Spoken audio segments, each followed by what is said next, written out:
Hi viewers, అందరికీ నమస్కారం. Welcome to Sravya's recipes. Hi అండి. ఇవాళ మన రెసిపీ కమ్మటి టమోటా పప్పు. అయితే టమోటా పప్పు ఎలా చేయాలో చూద్దామా? ఇక ప్రాసెస్ స్టార్ట్ చేద్దామండి.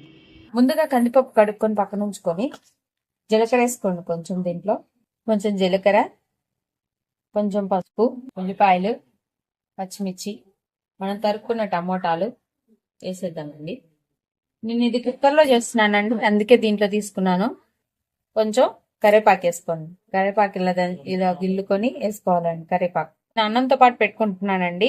కుక్కర్లో పెట్టుకొని ఒక ఒక 5 విజిల్స్ 6 విజిల్స్ రానియాలండి. కందిపప్పు కదా, ఉడకడానికి టైం పట్టింది కాబట్టి ఒక 5-6 విజిల్స్ రావాలి. కుక్కర్ పెట్టుకొని ఒక 4-5 విజిల్స్ వచ్చిన తర్వాత తీద్దామండి. ఇప్పుడు బాండి పెట్టుకొని ఆయిల్ పోసుకోండి. ఆయిల్ పోసుకొని తాలింపు గింజలు వేసుకోండి.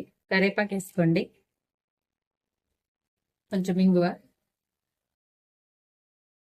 2 చిన్నపాయలు దంచి అట్లా వేసుకోండి.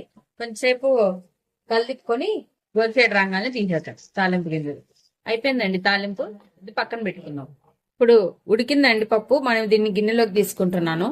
అయిపోయింది, గిన్నెలోకి తీసుకున్నా కదండి పప్పు. అయితే ఇప్పుడు కొంచెం ఉప్పు వేసుకోండి. సరిపడా ఉప్పు, సరిపడా కారం వేసుకొని కలిపుకొని కాసేపు ఉడకబెట్టుకుందామండి. చూసారు కదా, మంచిగా ఉడికిపోయింది.